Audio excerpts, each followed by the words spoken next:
Cannibalism यानी कि आदमखोरी, ये एक ऐसा एक्ट है जिसमें एक जीव अपने ही जैसे दूसरे जीव का मांस खाता है। वैसे तो ये आदत बहुत से प्राणियों में पाई जाती है, जैसे कि शार्क, सांप और कुछ स्तनपायी जीवों में, लेकिन इंसानों में आदत अक्सर नहीं पाई जाती है। लेकिन इतिहास में हमें सबूत मिलते हैं कि इंसानों ने एक दूसरे को खाया है। जैसे कि पहले के ज़माने में कुछ आदिवासी कबीले हुआ करते थे, जो अपने दुश्मन को मारने के बाद उसका गोश्त खाया करते थे। लेकिन जैसे जैसे ज़माना बदला और समाज ने तरक्की करी, वैसे वैसे आदमखोरी की आदत इंसानों में खत्म होती गई और लगभग सभी धर्मों में इंसान का मांस खाना एक कभी ना माफ कर सकने वाला गुनाह है। लेकिन इसके बावजूद भी हम ऐसे बहुत से उदाहरण आज के मॉडर्न युग में देख सकते हैं जहां पर एक इंसान ने दूसरे इंसान को खाया है। जैसे कि 1972 में उरुग्यान एयरफोर्स फ्लाइट 571 विमान हादसा, जिसमें जिंदा बचे 16 लोगों ने हादसे में मारे गए 29 लोगों को मजबूरी में खाया था। हालांकि ये सब उन्होंने मजबूरी में किया था, लेकिन समाज के बीच उन लोगों को कभी एक्सेप्ट नहीं किया गया, क्योंकि समाज के अनुसार इंसान का गोश्त खाने से बड़ा कोई गुनाह नहीं होता। Serial killer Jeffrey dammar, Albert fish, बोने हेल्म, एंद्रे चिकाटिलो, ये ऐसे उदाहरण हैं जिन्होंने इंसान का मांस खाया और इन लोगों को या तो उम्र कैद मिली या फिर सजाए मौत। यानी कि कुल मिलाकर समाज में ऐसे किसी भी व्यक्ति के लिए कोई जगह नहीं है जो इंसान का मांस खाता हो। लेकिन अब सवाल यह है कि मैं आपको ये सब क्यों बता रहा हूँ। असल में 2 जून के दिन राजस्थान के पाली में खड़क नाम का एक शख्स जंगल से अपनी बकरियां चराकर घर लौट रहा था। तभी उसको रास्ते में एक अधनंगा लड़का दिखाई दिया और वो किसी बुजुर्ग औरत के ऊपर बैठा था और वो लड़का अजीब अजीब सी आवाजें निकाल रहा था। जब खटक ने नजदीक जाकर देखा तो जो नज़ारा उसकी आंखों के सामने था, यकीन मानिएगा कि मुझे नहीं लगता कि वो नज़ारा खटक कभी भूल पाएगा। असल में खटक ने उस नौजवान लड़के को उस बुजुर्ग औरत का मांस खाते हुए देखा था। वो लड़का पागलों की तरह उस औरत के चेहरे को सीधे अपने दांतों से किसी जानवर की तरह काटे जा रहा था कि जैसे कि उस पर कुछ शैतान सवार हो। खटक घबराकर वहां से भागता हुआ गांव गया और वहां से उसके साथ सभी गांव वाले उस लड़के को पकड़ने के लिए पहुंच गए। जैसे ही उस लड़के ने गांव वालों को देखा तो वो वहां से भागने लगा। पहले तो गांव वाले उस लड़के को पकड़ने से घबरा रहे थे, लेकिन बहुत हिम्मत के बाद गांव वाले ने उस लड़के को पकड़ लिया और उस लड़के ने कई गांव वालों को भी काट लिया। अब आप ये सोच रहे होंगे कि ये लड़का या तो पागल होगा या फिर इस लड़के के ऊपर कोई भूत होगा जो उससे ऐसा करवा रहा होगा।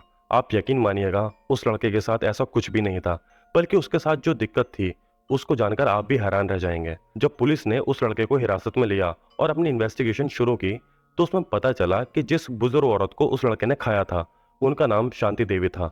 शांति देवी की उम्र महज 60 साल थी और वो उस दिन जंगल में अपनी बकरियां चराने जा रही थीं। और जिस लड़के ने उन पर हमला किया था उसका नाम सुरेंद्र ठाकुर था और वो राम बहादुर का बेटा था। सुरेंद्र ठाकुर के आधार कार्ड से पता चला कि वो मुंबई के पवई का रहने वाला था। जब सुरेंद्र ठाकुर को अस्पताल में भर्ती किया गया तो शुरुआती जांच में ही डॉक्टर्स को पता चल गया कि सुरेंद्र ठाकुर हाइड्रोफोबिया यानी कि रेबीज से पीड़ित है। ये बीमारी अक्सर स्तनपायी जीवों में पाई जाती है, जैसे कि मुख्य रूप से चमगादड़, नेवले और कुत्तों में। वैसे ये माना जाता है कि रेबीज की बीमारी चमगादड़ों से दूसरे जीवों में फैली है। ये बीमारी तब फैलती है जब एक संक्रमित जीव किसी दूसरे स्वस्थ जीव को काट लेता है और ऐसे ये बीमारी एक चेन रिएक्शन के रूप में आगे बढ़ती चली जाती है। ये जो रेबीज का वायरस होता है, ये इन्फेक्टेड जीव के लार के द्वारा काटे या फिर जख्म पर चाटे जाने के दौरान हमारे शरीर में दाखिल होता है और फिर यह वायरस खून के जरिए सीधे दिमाग में पहुंचता है और फिर ये रेबीज का वायरस हमारे दिमाग के एक बेहद ही जरूरी हिस्से पर वार करता है, जिसको हम सब थैलेमस के नाम से जानते हैं। थैलेमस हमारे दिमाग का वो हिस्सा है जहाँ से हमारे बॉडी सेंसेस की ज्यादातर इंफॉर्मेशन पास होकर जाती है और यही हिस्सा हमारी याद और चेतना के लिए भी जिम्मेदार होता है। असल में थैलेमस ही दिमाग का वो हिस्सा होता है जो हमें हमारी पहचान देता है और किसी वजह से अगर थैलेमस खराब हो जाए तब हमारी पहचान भी उसी के साथ खत्म हो जाती है। रेबीज का वायरस थैलेमस को धीरे धीरे बर्बाद करने लगता है और यही कारण है जब किसी कुत्ते को रेबीज हो जाता है तो वो अपने मालिक को भी काट लेता है, क्योंकि उस कुत्ते के अंदर फिर सोचने समझने की कोई शक्ति ही नहीं रहती और ना ही उसके अंदर कोई याद बसती है। और जब कोई रेबीज से इन्फेक्टेड कुत्ता या बिल्ली किसी इंसान को काटते हैं तो इंसान के साथ भी सेम ऐसा ही होता है और यही सब सुरेंद्र ठाकुर के साथ भी हुआ था।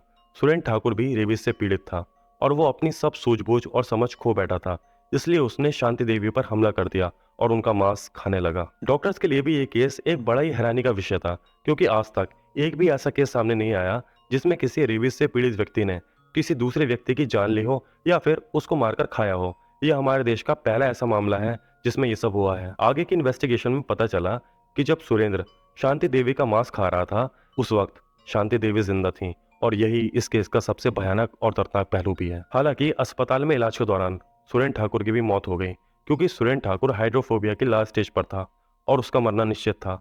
शांति देवी के बेटे ने एफआईआर भी दर्ज कराई, लेकिन मुझे नहीं लगता कि इस केस में कुछ भी होगा, क्योंकि ये कोई सोचा समझा कत्ल नहीं था, बल्कि इसको एक हादसा कहना ज्यादा सही होगा।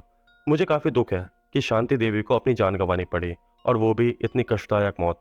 और साथ ही साथ इस बात का भी अफसोस है कि उस सुरेन ठाकुर को महज 24 साल की उम्र में अपनी जान इस घातक बीमारी से गंवानी पड़ी। अभी सुरेन ठाकुर के आगे पूरी जिंदगी पड़ी थी। अभी उसको अपनी जिंदगी में बहुत कुछ हासिल करना था और बहुत कुछ देखना था, लेकिन रेबीज ने उसका ये हक उससे छीन लिया। ये केस हमें बताता है कि रेबीज कितनी खतरनाक बीमारी है। इसलिए जरूरी है कि जब आपको या आपके किसी जानने वाले को कोई कुत्ता, बिल्ली या फिर कोई दूसरा स्तनपाई जीव काटे, तो तुरंत आप उस शख्स को एक अच्छे डॉक्टर के पास लेकर जाएं और डॉक्टर की सलाह पर एंटी रेबीज की वैक्सीन लें, या फिर उस जानवर पर नजर रखें कि कहीं उस जानवर में कोई बदलाव तो नहीं आ रहा, क्योंकि सतर्कता ही सुरक्षा की गारंटी है।